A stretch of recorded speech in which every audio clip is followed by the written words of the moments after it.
Hey everybody, and welcome to this week's episode of Fucking Easy Food Prep. Today we are making a flourless chocolate cake, and I think it's going to be fucking amazing. But we Heads up, we have no idea what we're doing. But we say this about every fucking recipe. Yeah, but we really don't. Like the failed honeycomb, well, semi-failed. We still ate it. We still ate it. It was still yummy. delicious. I just think you need to cook them more. But look, I feel like we're going to nail this. So this has got no flour. You've just got 3/4 cup of cocoa. So always get like the cooking stuff. See this? So it's been heat treated, which reduces the phytic acid and just makes it easier for your body to digest. So I just get this one from the cooking section at Woolworths, but anyone is fine, just as long as it's 100% cacao or cacao, but just you don't want raw.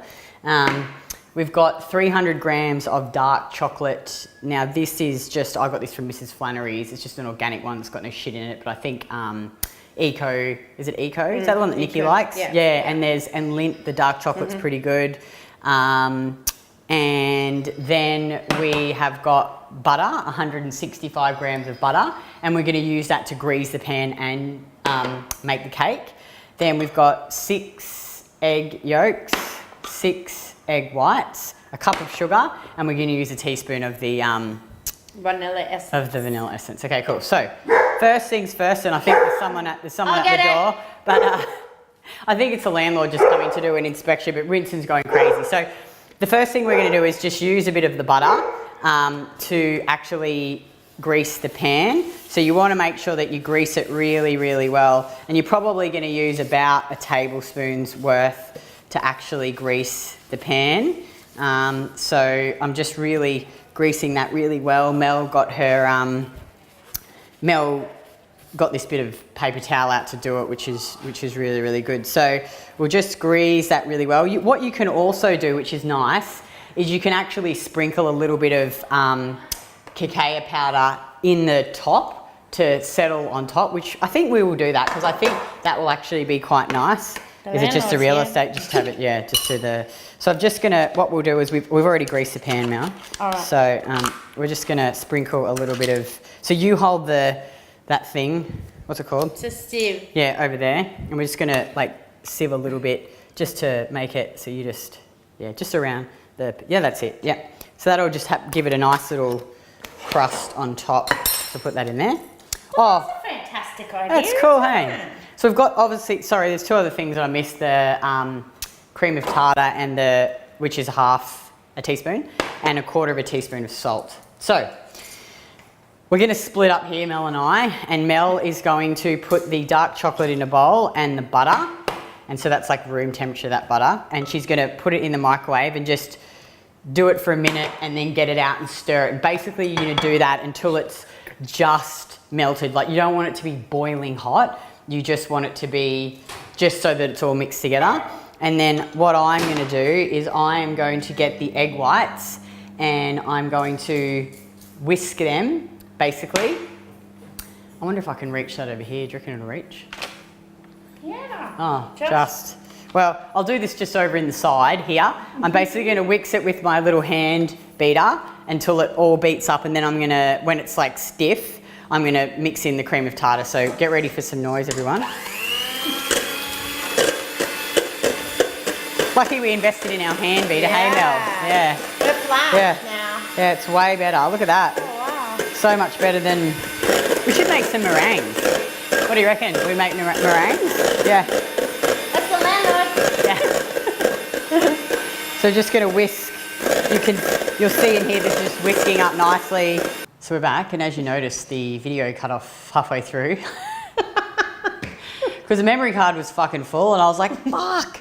So anyway, we just wanted to make sure that we could release this week to you. So we'll tell you the bit that you missed. So basically, well, Mel was melting the chocolate and the butter in the microwave until it's basically just melted, and just really whisk it until it's basically all stirred together or combined, because you don't want to overheat it and it'd be too hot. And then whisk the egg whites until they're firm, and then put in the cream of tartar and just mix it again, and the egg whites are firm. And then you get a bowl and you add all of the other ingredients to the chocolate and the butter. So the salt. And you fold it. Oh, no, this is before we add the eggs. Yeah, so add the salt. Very good at this. add the egg yolks, add the cocoa powder or cacao powder, and just sift it over. So get out the lumps.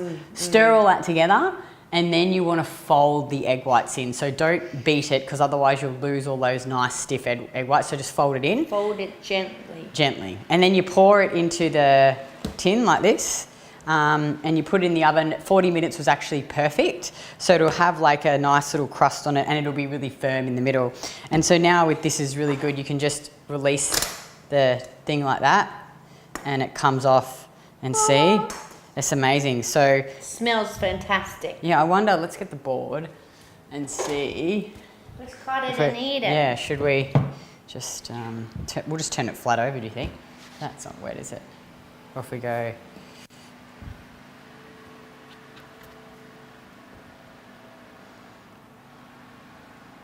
Oh, it's going to stick.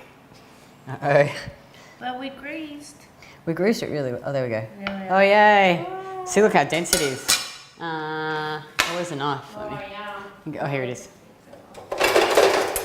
Is it good?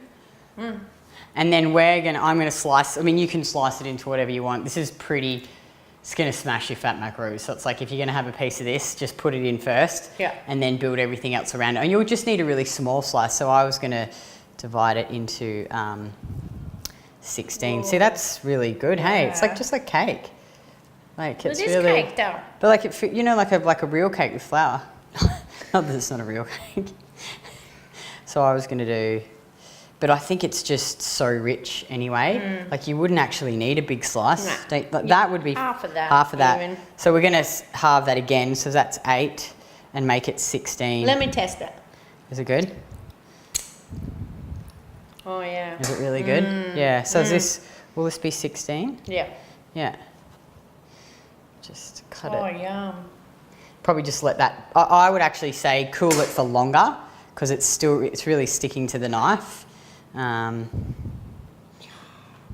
we go. You want to eat that bit? Yeah. Don't cut your finger. Oh, is it so good? Do you want some? Yeah. No, I'm good. I'll put it in, I'll have a bit later. So 1, 2, 3, 4, 5, 6, 7, 8, 9, 10, 11, 12, 13, 14. Yeah, perfect, 16. Oh yeah. Now, we were going to talk about consistency today, because that's what we always talk about something, but we sort of ran out of fucking time. But how many of you can't be consistent, or, you know, you join a program and you say, oh, I've put on weight, or this isn't working, but I'm not actually consistently sticking to the process. So remember, the pen will only work if you pick it up and you write with it. So I think, you know, if you start something and you say, yeah, but I've been 90% consistent, but I'm still not getting it, I'm still not getting there, I'm still not getting results. It's like, well, I always say this to women, think about what we're doing like an experiment. So we set the diet, we set the macros, we set the training plan, we set the weights, we track it all for a month. We actually track it week to week, and then we measure the resulting body composition change. So the change in measurements, the weight, then we look at the subjective measures of metabolism. If things aren't going the way that we want them to, how do we know what to change when you put too many variables in there? Because when you have an experiment, you want to eliminate just about all the variables, so that there's none. So you know. So you have to ask yourself, you know, if you're not getting to where you want to be, why is it that you can't be consistent? And that's obviously a conversation for another fucking time, because I think that's just an even deeper and deeper conversation. Consistency is the key. It Remember? works. It really does. Remember that time? Yeah. When you said to me? Yeah. When Took me a while, but yeah, all of a sudden it was like, wow, it's like this consistency thing works. She said that to me one day. She's like she started to get results. She's like, you know, Kitty, it's like this consistency thing works at yours. I was like, you fuckhead. She did say that too. I was like, well done. Well done. But you know, at some point, you've just got to get your shit together and decide that you don't want to feel like shit anymore. You don't want to be fat, you know, or you may not be fat, or you may be fat, or you may be heavier than you want. It's not about getting 10% body fat. It's just about getting to a space where you're happy. And if you're not happy, then you need to do the work required to get to where you want to be. And that's it. That's the end of the story. It's as easy as that. There will be shit that will get in your way. Life will be hard. Shit will be hard. Your husband killed himself. Kill himself.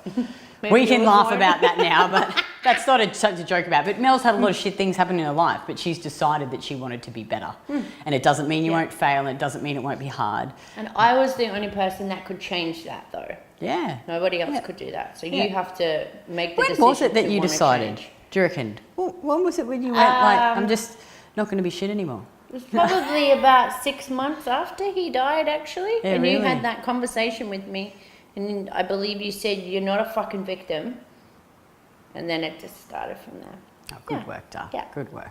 But, you know, like, it's like, but you still be sad. Like, you were crying this week because this is Steve's birthday. And It's his birthday today, actually. Yeah. And it's obviously, it's a fucking sad thing. Yeah. Like, Yeah. but, you know, it doesn't mean that you go out and, like, you and I used to, I think, just, if anything bad happened, it would be result in destructive behaviour. So how can I escape the pain? Instead of how can I face up to it and feel the pain and move past that pain and do something constructive with my life instead of snorting cocaine and drinking alcohol and having sex with random men, which was just not productive, obviously, and didn't really help. But I think, you know, if you're pissing your life away, if you're running away from your problems and you're drinking it, you got to do hard shit. Yep. You got to face up to Exactly. your demons and ask yourself why. And just want to be better. Sometimes you just got to want to fucking be better and commit to being better, which doesn't mean you don't fail, but it just means you keep fucking trying. So. I fail all the time, still, every fucking day. Every day. But I keep going. Exactly. Just pick yourself right back and keep going. So, well, there you have it. Flourless chocolate cake. Sorry that the video fucked up halfway through. But we'll put the, you know, you would have seen the ingredients. So it's a pretty easy one. It's pretty delicious. Don't eat the whole fucking thing, but you should be fine if you are actually eating more carbs and sugar. You're not going to want to eat the whole thing. Like, I don't actually even feel like a piece of this right now. I'm just like, eh. I think I just had a piece off there anyway. Yeah, so. It's like, you know, if you eat enough carbs and sugar, you're not going to want to binge eat. So, all right. Have a great day, everyone, and we'll see you next week. Bye.